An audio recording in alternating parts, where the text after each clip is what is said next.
Pakistani air force গত রাতে যে বিমানগুলো ভূপাতিত করছে সে এই নারীটা, যে নারী জগতের মধ্যে আরেক ধাপ এগিয়ে গেল, যার নাম আয়েশা বেগম। তিনি পাকিস্তানের হয়ে ভারতের পাঁচটি বিমানকে বিধ্বস্ত করে দিলেন, যা বর্তমানে সামাজিক যোগাযোগের মাধ্যমে অনেক ভাইরাল, বিশ্বের মাঝে ছড়িয়ে পড়েছে এই আয়েশা বেগমের, যে ভারতকে তুলোধুনো করে ফেলছে। দেখুন ভাই, এই নারী এমন একটা নারী যে মুসলিম হয়ে এতটা সাহস দেখাচ্ছে, এতটা শক্তিশালী দেখাচ্ছে, একটা পুরুষও সে সাহস দেখাতে পারে না। রাতের আধারে ভারতের পাঁচটি বিমানকে বিধ্বস্ত করলেন ভাই। এটা কোনো সাধারণ কোনো ব্যাপার না। দেখুন, এমন একটা নারী, সাহসী নারী পাকিস্তানের, দেখুন সে যুদ্ধের জন্য প্রস্তুত ছিল এবং কোনো ভয় পায় নেই।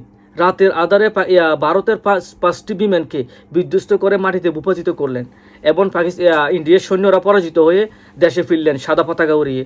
দেখুন, পাকিস্তানি নারীও কাউকে ছাড় দিবে না। দেখুন, সাহস থাকলে যে কোনো দেশকে, যে কোনো মানুষের কাছে লড়া যায়। তো আপনি সাহস থাকলে সাহস যোগাবেন নিজের কাছে, ইচ্ছা থাকলে উপায় হয়। সাহস যোগাবেন নিজের কাছে, ইনশাল্লাহ আপনি পরাজিত হবেন না কারো কাছে।